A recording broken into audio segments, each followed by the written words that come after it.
Hello students, আশা করি তোমরা সবাই খুব ভালো আছো। মানে আজকে খুব ভালো থাকার কথা, তার কারণ ইংরাজি পরীক্ষা হয়ে গেল এবং মাথার উপর থেকে একটা বিশাল বোঝা নেমে গেল। সব থেকে বড় কথা, প্রশ্নও কিন্তু নম্বর তোলার জন্য খুব আদর্শ প্রশ্ন হয়েছে। ঠিক আছে, মানে যারা মোটামুটি সারা বছর প্রস্তুতি নিয়েছো তারা আজকে খুব ভালো লিখবে এবং যারা ভালো লিখবে ন্যাচারালি তারা খুব ভালো রেজাল্ট করবে, মানে 90 অ্যান্ড অ্যাবাভ অনেক ছেলে মেয়ে পাবে। চলো প্রশ্নটা মানে কী কী উত্তর হবে একবার ঝট করে দেখে নিই, মানে বেশি সময় নেব না, নেক্সট দিন আমার পরীক্ষা আছে। একবার চট করে দেখে নিই যে ইংরেজির সঠিক উত্তরগুলো কী। মানে অলরেডি তোমরা আরও অনেক ভিডিও চলে এসছে, তোমরা দেখেও নিয়েছো, তাহলেও আমি একবার ঝট করে একবার বলে দিই, এবার দেখে নাও। ওকে, যেমন প্রথমেই রিডিং কম্প্রিহেনশন সিন, যেটা তোমাদের ফাদার সেলফ থেকে এসছে, সেখানে এতে হবে Swami decided to deliver the letter to the headmaster at the end of the day, এটা নাম্বার 3-তে আছে, at the end of the day. Okay, বিতে Samuel got most angry while he, যেটা নাম্বার 2-তে আছে, চেক দ্য হোমওয়ার্ক, এটা হবে correct answer. Okay, C when Swami stood at the entrance of his class Samuel was teaching, number 1-এ আছে যেটা mathematics, সেটাই হবে। ডি স্বামী, মানে ওখানে অ্যারিথমেটিক আছে, অ্যারিথমেটিকটাও ম্যাথমেটিক্সেরই একটা পার্ট, কাজেই ম্যাথমেটিক্স এটা কিন্তু হবে, খেয়াল রেখো। Number D Swami gave the excuse of headache for, একদম দেখো নাম্বার 4-এ আছে, arriving in school half an hour late that day. আর ইতে we want more parents like him, here him refers to number 3-তে যেটা আছে স্বামীস ফাদার, এটা হবে কারেক্ট অ্যান্সার। চলো ঝট করে আমি একবার বোর্ডেতে লিখে দিই, তাহলে সুবিধা হবে। ওকে, লিখে দিই মানে আমি নাম্বারিংটা করে দিচ্ছি, তোমরা যারা তোমাদের তাহলে বুঝতে হয়তো একটু সুবিধাও হতে পারে। এটা হচ্ছে 1, 1-এর এ, এর এতে হবে নাম্বার 3, বিতে হবে নাম্বার 2, সিতে হবে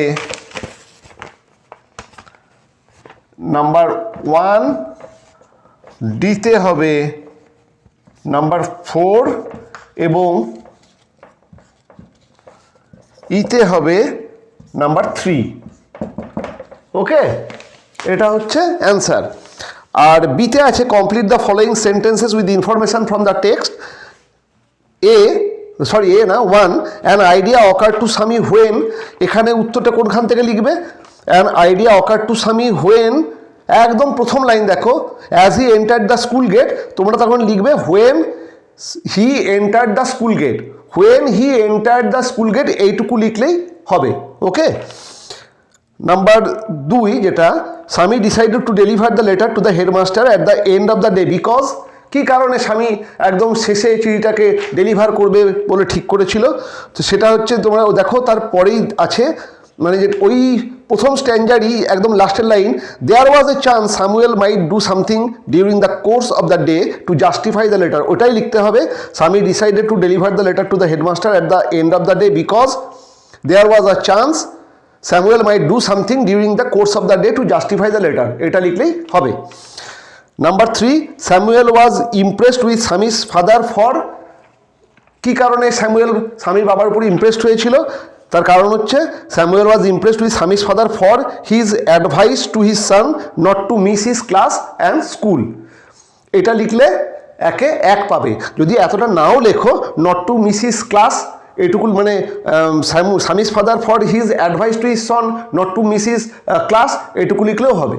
ওকে, দ্য কি অ্যান্সারটা Samuel was impressed with Swami's father for his advice to his son not to miss his class and school. Okay, এটা লিখলে 3-3 তোমরা মানে যা যা আছে তোমরা পুরো নম্বরই পাবে। যদি একটু কমও লেখো তাহলেও পুরো নম্বর পাবে, লেখা দরকার। ওকে, কাজেই এইখানেতে প্রশ্ন দেখতেই পাচ্ছ খুবই সোজা হয়েছে, মানে এখানে বলার কিছুই নাই। সিতে state whether the following statements are true or false, right true আর সাপোর্টিং স্টেটমেন্টস, ট্রু ফলস তো আমরা করেছি, দেখে নিই একবার। Number 1 Swami felt sympathy for Samuel when he appreciated Swami's father for sending Swami to school, এটা ট্রু না ফলস? আমরা জানি এটা ট্রু, কারণ স্বামী স্যামুয়েলের ব্যাপারে স্বামীর একটা মনে মনে দুঃখই হচ্ছিল। যখন স্যামুয়েল স্বামীর বাবার প্রশংসা করছে তখন আমরা কি দেখছি, স্বামী একটা কথা বলছে, একবার দেখে নাও মাঝখানে আছে, oh you poor man Swami thought you don't know what my father has done to you. Okay, তাহলে এই লাইনটা যদি পুরো লেখো সাপোর্টিং স্টেটমেন্টে, যে Swami felt sympathy for Samuel when he appreciated Swami's father for sending Swami to school true, ওটা তুমি কি লিখবে, ওখানে লিখবে oh you poor man Swami thought. এর সঙ্গে যদি you don't know what my father has done to you পুরোটা লিখলে খুব ভালো। যদি পুরোটা নাও লেখো, oh you poor man Swami thought, এটা লিখলে কি তুমি পুরো নম্বর পাবে না? এটা লিখলেও পুরো নম্বর পাবে, চিন্তার কোনো কারণ নেই। ঠিক আছে, কাজেই যারা পুরোটা লিখেছো ওয়েল অ্যান্ড গুড, যারা পুরোটা ইনকেস লেখনি, যারা ওই ও you poor man Swami thought পর্যন্ত লিখেছো, এতেও আমাদের যে পয়েন্টটা যেটা এখানে বলা হয়েছে সেটা আমাদের বোঝা হয়ে যাচ্ছে, এতেও তোমরা পুরো নম্বর পাবে।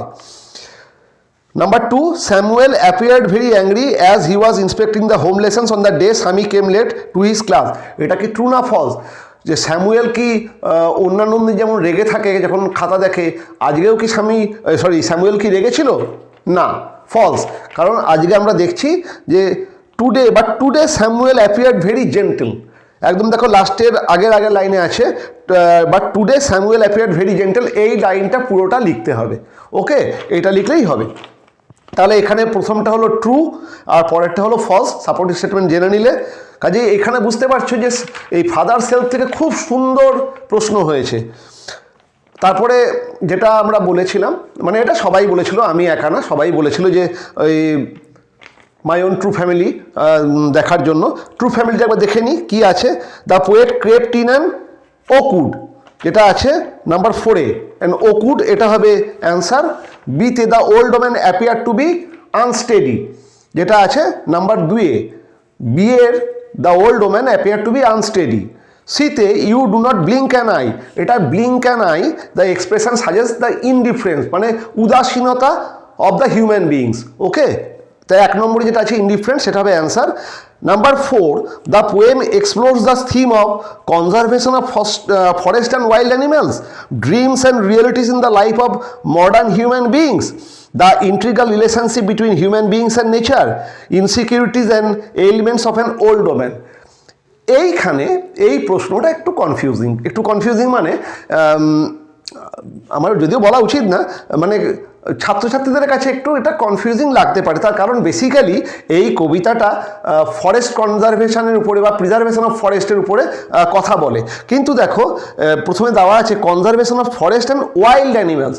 ওয়াইল্ড অ্যানিমালসের কথা এখানে নেই, যদিও দেখা যাচ্ছে যে কবি একটা স্ট্যাগকে, একটা হরিণকে, পুরুষ হরিণকে ফলো করতে করতে কবি এই বনের ভেতরে ঢুকেছিল, কিন্তু টোটাল কবিতাতে কনজারভেশন অফ ফরেস্টের কথা বলা আছে, ওয়াইল্ড অ্যানিমালসের কনজারভেশনের কথা কিছু বলা নেই।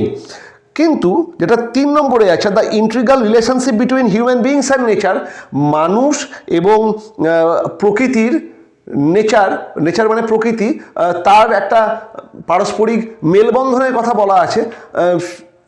ঠিক তেমনি অনেকে বলতেই পারে যে স্যার কোথায়, এটা তো নেচার না, এটা তো ফরেস্ট, প্রকৃতির কথা না, গাছেদের কথা বলা আছে, গাছও প্রকৃতিরই অংশ। কাজেই এখানেতে অ্যাপ্রোপ্রিয়েট অ্যান্সারটা হবে the integral relationship between human beings and nature. মানে এটাই হচ্ছে এই কবিতাটা যেটা বেসিক থিম। টেড হিউজেসের এই যে কবিতা, এর বেসিক থিম কিন্তু relationship between man and nature. Nature হচ্ছে একটা বড় অংশ, গাছপালা এটা তার একটা ছোট অংশ, টোটাল মানে সমস্ত কিছুকে নিয়েই এই কবিতাটা। কাজেই appropriate answer the integral relationship between human beings and nature. এটাতে তোমরা মানে এটা তো কারেক্ট অ্যান্সার। এবারে conservation of forest and wild animals কে যদি এখানে দাগ মারো কি হবে? এটাও 90% তো ঠিকই, মানে 90% কেন 100%ই ধরো ঠিকই। তাহলে কি হবে? চিন্তার কোনো কারণ নেই। এই ধরনের প্রশ্নগুলোয় এরকম 2-1টা প্রশ্ন প্রত্যেক বছরই থাকে, এই নিয়ে ঘাবড়াবার কিছু নেই। তোমরা যদি কেউ 1 নম্বরেও মেরে থাকো অথবা 3 নম্বরে মেরে থাকো, 3 নম্বরে তো জেনুইন অ্যান্সার পেয়েই যাচ্ছ, 1 নম্বরেরটাও খারাপ অ্যান্সার না। এই ধরনের যেগুলোতে একটুখানি চিন্তা ভাবনা করা প্রশ্ন এবং তার উত্তর হয় সেগুলোতে পর্ষদ দুটোতেই নম্বর দেয়। কাজেই আমরা আশা করছি, মানে আমি আশা করছি যে দুটোতেই হয়তো নম্বর অ্যালট করে দেওয়া হবে। কাজেই যারা 1 নম্বর 1 বা 3 এই দুটোর মধ্যে যারা করেছো তোমরা নম্বর পাবে। ওকে, একটা তোমাদের মানসিক শান্তি দিয়ে দিলাম।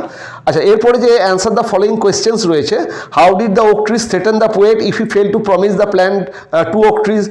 এই প্রশ্নের উত্তর তোমরা জানো, পড়ানোর সময় সবাই পড়িয়েছেন, কাজেই তোমরা ঠিকমতো লিখেইছো।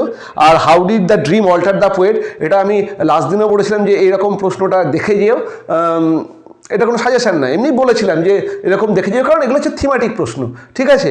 কাজেই এটা পড়েছে এবং আশা করছি তোমরা যেখান থেকেই লেখো, যার নোটই লেখো, ঠিক মতো লিখেছো। এবং এখানে তোমরা এবারে সবথেকে বড় মজা, এই প্রশ্নগুলো যে প্রশ্ন দুটো দেওয়া হয়েছে তাতে যদি তোমরা মোটামুটি গুছিয়ে বাগিয়ে 2 লাইন লেখো, একদম 2-এতে 2ই পাবে।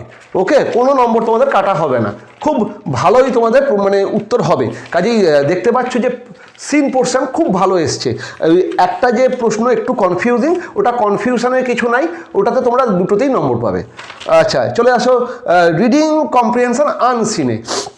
এই আনসিনের ব্যাপারে এইখানেতে একটুখানি অনেকেই মানে আমি ভিডিওটি ইনফ্যাক্ট করতাম না, অনেক জায়গাতে অনেকে কয়েকজন বললো করতে, তাই করছি। চলো দেখে নি কী কী অ্যান্সারটা হয়। নাম্বার 3 রিডিং কম্প্রিহেনশন আনসিন, এতে tick the right answer. The passage is about, তোমরা প্যাসেজটা পড়েছো, আমি আর প্যাসেজটা পড়ছি না। প্যাসেজ ইজ অ্যাবাউট, একদম ডি যেটা সেটা হবে answer, the impact of a neglected canal on Chapadani. চাপাদানিতে একটা যে ক্যানেলকে নেগলেক্ট করা হয়েছে তার যে ইম্প্যাক্ট, তার যে ফলাফল, সমাজের উপরে ফলাফল, চাপাদানির লোকজনের উপরে ফলাফল, তার উপরেই এই প্যাসেজটা। কাজে অ্যান্সারটা হবে D. Number 2 residents of the town R concern that the canal is becoming, এটা কোনটা অ্যান্সার হবে? একদম বি, যেটা দেখো, এ threat to the environment of the town, A threat to the environment of the town, এটা হবে কারেক্ট অ্যান্সার। আমি পড়ে নিয়েছি, আমি আর নতুন করে পড়ছি না, এটা হবে answer. Number 3 the canal has become a favourable breeding ground for mosquitoes, flies and rodents because, একদম ডিএ চলে এসো, there is stagnant water in different pockets and মানে এই প্যাসেজের মধ্যেই আছে, ডি এরটা হবে right answer, there is stagnant water in different Pockets.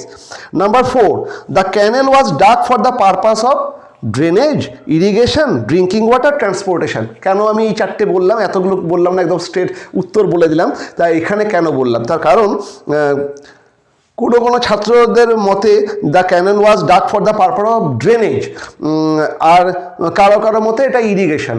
তা কনফিউশন দূর করতে হবে, সেই জন্যই বলে দেওয়া।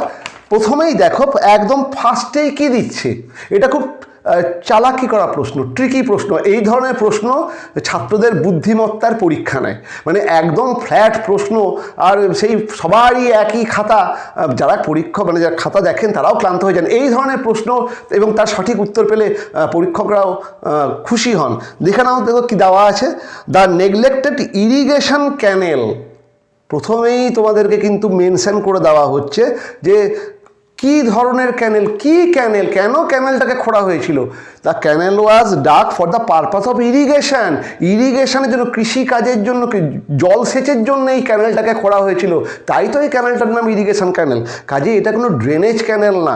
The canal was dug for the purpose of, এবং পরবর্তী ক্ষেত্রে পুরো প্যাসেজের মধ্যে কোথাও আর ক্যানেলটাকে ডাগ করে ড্রেনেজ করা হয়েছে এরকম বলা নেই। বলা হয়েছে যে এই ক্যানেলটা বুজে যাওয়ার জন্য ওয়াটার লগিং হয়, জল ঢুকে যায় শহরের মধ্যে, ক্যানেলটা বুজে যাওয়ার জন্য, কিন্তু কোথাও বলা নাই যে ড্রেনেজ সিস্টেমের জন্য ক্যানেল খোঁড়া হয় না।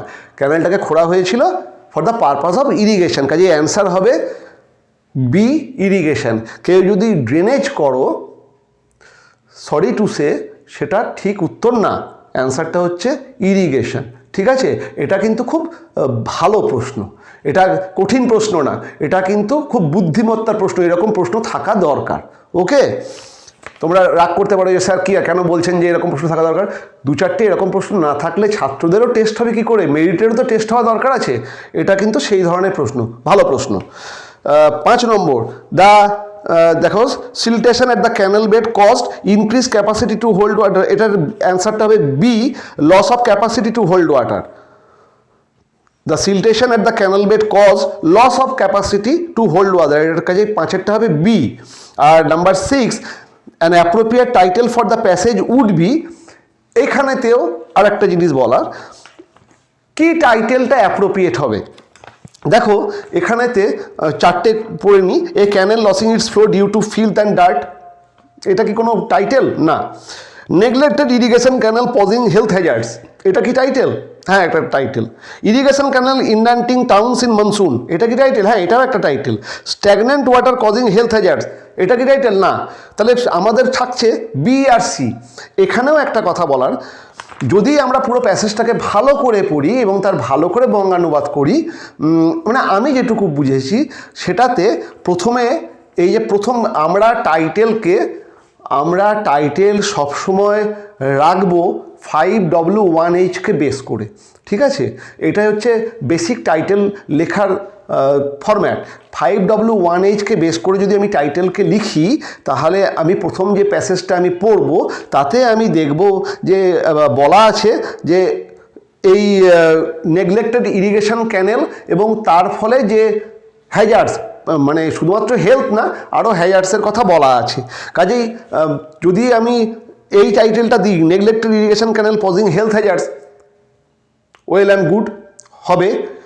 Irrigation canal inundating towns in monsoon, এটা যদি আমি সেকেন্ড প্যারাতে আসি, সেকেন্ড প্যারাতে আবার এই irrigation canal inundating towns in monsoon, মানে মনসুনেতে বর্ষার সময় শহরকে জলপ্লাবিত করে দেয়, এই বিষয়টাই সেকেন্ড প্যারাতে আছে।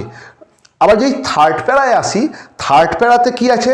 থার্ড প্যারাতে এই মানে ওই ওয়াটার লগিংয়ের বিষয়েই কথা আছে এবং ডিভিসির কি করণীয় সেই বিষয়ে কথা আছে। থার্ড প্যারাটাকে যদি আমি পুরোটার যদি আমি ওয়েটেজ বিচার করি, ওয়েটেজের বিচারে বি এবং সি দুটোই 95 হয়ে যায়। তাহলে কি স্যার কোনটা দেব? মুশকিল হচ্ছে এই রকম জায়গাতে কোনটা বলি বলো তো, কারণ যদি আমি এক নজরে পড়ি তাহলে আমি বিটাকে আমি প্রেফার করব, কিন্তু মানে এইটা এখন সম্পূর্ণ পর্ষদের উপরে নির্ভর করবে। পর্ষদ যে উত্তরটাকে গ্রাহ্য করবে সেইটাকেই মানে উত্তর হবে। বি বা সি এর মধ্যে, এই দুটোর মধ্যেই উত্তরটা হবে। এই ধরনের প্রশ্নের ক্ষেত্রে পর্ষদ সাধারণত আমাদের পূর্ববর্তী অভিজ্ঞতায় দেখেছি দুটো উত্তরকেই তারা, কারণ এইগুলো এক্স্যাক্টলি টাইটেল, এগুলো তো আলটিমেটলি পড়ে একটা মানুষের বিচারবোধের, মানে এগুলো হচ্ছে বোধমূলক প্রশ্ন। তোমার বোধ কি বলছে, সেই বোধমূলক প্রশ্নে আমার বোধ যেটা বলবে অন্যের বোধ এক্স্যাক্টলি সেটা নাও বলতে পারে। কাজেই এরকম ক্ষেত্রে দুটো অ্যান্সারকেই স্বীকৃতি দেওয়া হয়। কাজে তোমরা এটাতেও মোটামুটি কনফিডেন্ট থাকতে পারো, যারা বি বা সি যেটা লিখেছো নম্বর পেয়ে যাবে। বি বা সি লিখলে কিন্তু এ বা ডি আসছে না। 95 যদি পেতে হয়, মানে 95-এর যে পার্সেন্টেজ যদি আমরা বলি, বি বা সি এই দুটো হচ্ছে পারফেক্ট অ্যান্সার। ওকে, যে কোনো একটা যদি কেউ লেখো, যে বি লিখেছো বিতেই নম্বর পাবে, যে সি লিখেছো সিতেই নম্বর পাবে। এবার যদি বলো যে স্যার যদি নম্বর না পাই, দেখো আমি মানে পূর্ববর্তী অভিজ্ঞতায় বলছি এটা, যে এরকমই হয়। যেমন এইটার ক্ষেত্রে বললাম বা আগে যেটা বললাম, এইগুলোতে নম্বর পেয়ে যাওয়া হয়। ওকে, এরপরে চলো বিতে দেখি। Each of the following statements is either true or false, write T for true আর ফর ফলস দেখতেই পাচ্ছ। সুটেবল লাইন্সগুলো দিতে হবে। The lock gates of the DVC irrigation canal are open during monsoons only, এটা ট্রু না false? এখানেও অনেকের কনফিউশন তৈরি হয়ে গেছে, মানে আমি রাস্তাঘাটেতে অলরেডি শুনতে পেলাম বা দেখতে পেলাম, এটা কিন্তু ফলস, এটা ট্রু না। অনেকে বলছে এটা ট্রু না, তার কারণ মানে ট্রু হলে তো ভালো হতো, কিন্তু ট্রু নয়, এটা ফলস। তার কারণ হচ্ছে এখানে দেখো দেওয়া আছে the lock gates of the DVC irrigation canal are open during monsoons only. বর্ষাকালেতেই কি খালি খোলে? না, বর্ষাকালেও খোলে, হাই টাইডেও খোলে, মানে যখন জোয়ার আসে তখনও খোলে। দেখো লাইনটা দেওয়া আছে, মোর ওভার। তাছাড়াও during the high tide and monsoons when the Hooghly river is in a spate the lock gates of the DVC irrigation canal are open to allow back flow of water.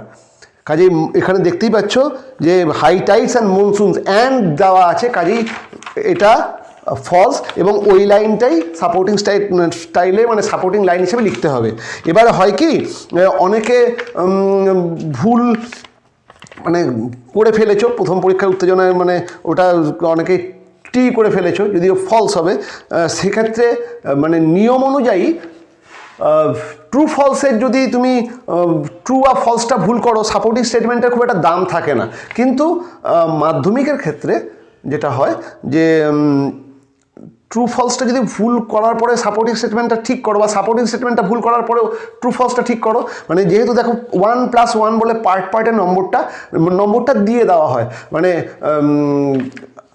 2 নম্বর দিয়ে দেওয়া হয় না, মানে ভুল পোর্শনটাকে বাদ দিয়ে এটাতে একটা পোর্শন ভুল হওয়া মানে পুরো উত্তরটা ভুল, মানে সেই হিসেবে 2 নম্বরই কেটে নেওয়া উচিত, কিন্তু সেটা করা হয় না, 1 নম্বরই বাদ যায় আর 1 নম্বর পাওয়া যায়। কাজেই কেউ যদি ভুল করেও ফেলো, কেউ যদি টি লেখো কিন্তু সাপোর্টিং স্টেটমেন্টটা ওটা লেখো, সেই হিসাবে সাপোর্টিং স্টেটমেন্টের নম্বরটা পাবে, কিন্তু এখান থেকে 1টা নম্বর তার ডিডাক্ট হয়ে যাবে, মানে ডিডাক্ট হয়ে যাবে, ঠিক আছে। কাজেই ওইটার অ্যান্সারটা হবে false. Number 2, the canal disturbs the drainage system in the residential areas during monsoons, এটা হচ্ছে ট্রু। সাপোর্টিং স্টেটমেন্ট কোথায় আছে? সাপোর্টিং স্টেটমেন্ট আছে দেখো the heavily silted irrigation canal with no capacity to hold excess flow of water overflows undertaking a large part of Chapalani town, ওইটাই লিখতে হবে, ওই লাইনটা লিখতে হবে। আর number 3, according to the chairman of DVC the canal has been neglected for years, এটা true না ফলস? অনেকেই বলছে এটা ট্রু, না এটা ফলস। তার কারণ হচ্ছে চেয়ারম্যান অফ ডিভিসি, এই according to the chairman of DVC নয়, কিন্তু দেখো the local civic body chairman mister Suresh Mishra, এটাও একটা ট্রিকি প্রশ্ন, মানে ট্রিকি প্রশ্ন না, ছেলেমেয়েরা কি হয় কি মানে পরীক্ষার উত্তেজনায় এগুলোকে ভালো করে নজর করে না, প্রচুর সময় থাকে কিন্তু তারা ঠিকমতো নজর করে না। চেয়ারম্যান অফ ডিভিসি মানে অ্যাকর্ডিং টু দ্য চেয়ারম্যানটাই দেখেছে, চেয়ারম্যানের পর ডিভিসি পর্যন্ত আর যায়নি, কিন্তু এটা হচ্ছে civic body chairman mister Suresh Mishra. কাজেই কেউ যদি এটাকে ট্রু করো, সরি টু সে এটা ভুল। According to the chairman of DVC the canal has been neglected for years, এটা হচ্ছে ফলস। এবং তোমাদের অ্যান্সার কোনখানে দিতে হবে? The local civic body chairman mister Suresh Mishra said the canal has been neglected for years, এই জায়গাটা দিতে হবে। ওকে, ক্লিয়ার? আমি দেখো ক্লিয়ার করে দিলাম। আচ্ছা, এরপরে যে অ্যান্সার দ্য ফলোইং কোয়েশ্চেন্স আছে, হোয়াট কজেস দ্য ইন্ডান্স, এই যে প্রশ্নগুলোর উত্তর এইগুলো আছে ওখানে, এগুলো এখন আমি মানে বলছি না, যেগুলোতে তোমাদের মানে এইগুলো তোমরা যদি ওইখান থেকে লাইন তোমরা প্রত্যেকেই জানো, মানে অলরেডি দেখে নিয়েছো, আর যদি ইনফ্যাক্ট না করো আমি এখন বললেও তোমরা তো আর সেগুলো করতে পারছো না, কাজে এইগুলো জানো যে তোমরা ঠিক করেছো, কনফিডেন্স রাখো তোমরা ঠিকই করেছো। কাজেই এই 4টে আশা করছি তোমরা ঠিকই লিখেছো, এবং এই 4টেতে যদি তোমরা মোটামুটি পজিশানে গিয়ে ওই লাইন মানে যেখানে এই জায়গাগুলো আছে সেখানটাও যদি মোটামুটি লেখো, 2-এতে 2 না পেলেও 1.5 করে পাবে। কাজেই এখানে তার একটা কনফিডেন্স তোমাদের দিয়ে দিই যে মোটামুটি ওই ধারে কাছে গিয়ে অ্যান্সারটা যদি করতে পারো তাহলেও 2-এর জায়গায় 2 না হলেও 1.5 করে পাবে। ওকে, চলো নেক্সট যে জায়গাটায় গ্রামার অ্যান্ড ভোকাবুলারি। এবারে প্রশ্নটা খুব ভালো হয়েছে মানে যারা সচেতন তারা খুব ভালো রেজাল্ট করবে, আর যারা খুব ক্যাজুয়াল তারা এবারে একটুখানি মানে সার্বিকভাবে কি বলবো, প্রশ্নটা কিন্তু বেশ পড়ার আছে, মানে এই প্রশ্নটাকে পড়ে একটু বোঝার আছে। নাম্বার 4 দেখো, grammar and vocabulary, write the correct alternative to fill in the blanks. As the, অন্যান্যবারে পাস্ট টেন্সে দেয়, এবারে প্রেজেন্ট টেন্সে দিয়েছে, ভালো হয়েছে। As the temperature has been soaring, অ্যান্সারটা হবে has been soaring so high it is advised. তাহলে প্রথমটা হচ্ছে as the temperature had soars has been soaring so high, এত বেশি গরম, ইট ইজ অ্যাডভাইস, এটা দেওয়া, এইটা উপদেশ দেওয়া হচ্ছে to take cool showers many times a day, দিনের অনেকবার শাওয়ার নিতে বলা হচ্ছে। People should drink plenty of water, লোকেদের কী করা উচিত? Should drink plenty of water, জল খাওয়া উচিত। ঠিক আছে, কাজে এই 3টে জেনে নিলে। ডু অ্যাজ ডিরেক্টেডটা একবার দেখে নাও। এতে fill in the blanks with appropriate articles and preposition, article আর প্রিপোজিশন দিয়ে আমাদেরকে ফিল ইন দ্য ব্ল্যাঙ্কস করতে হবে। এইখানটা কিন্তু খুব ভালো দিয়েছে। We must consider dash unemployment problem with great seriousness. এই আনএমপ্লয়মেন্ট প্রবলেম দেখেই তোমরা যদি অ্যান মেরে দাও আমি যেটা বললাম যে এবারে প্রশ্নটা পড়তে দিয়েছে, ভালো করে অ্যাটেন্টিভলি যদি পড়ো তবেই ভালো নম্বর হবে, কিন্তু সেটা না করলে নম্বর বেশ কিছু কমেও যাবে। কারণ বেশিরভাগ ছেলেমেয়েই মানে এটাও অভিজ্ঞতা, এই আনএমপ্লয়মেন্ট আন দেখেই সঙ্গে সঙ্গে খ্যাচ খ্যাচ করে অ্যান লিখে দেয়, পুরো কথাটা মানেটা শেষ পর্যন্ত গিয়ে পড়ে না। আনএমপ্লয়মেন্ট প্রবলেম মানে কি, মানে এই যে চাকরি বাকরি যে হচ্ছে না, এই চাকরির যে সমস্যাটা সেইটা, এটা কি হবে, এটা অ্যান হবে না, এটা দ্য আনএমপ্লয়মেন্ট প্রবলেম। এই সমস্যাটা একটা নির্দিষ্ট সমস্যা, এই নির্দিষ্ট বোঝালে আমরা দি ইউজ করি, কাজে হবে we must consider the unemployment problem with great seriousness and try to solve it at the earliest. By the earliest নয় কিন্তু, অ্যাট দ্য আর্লিয়েস্ট। কাজেই হবে the unemployment problem at the earliest opportunity. This would be beneficial for our younger generation, to our younger generation, দুটোই হয়, for লিখলেও হবে two লিখলেও হবে।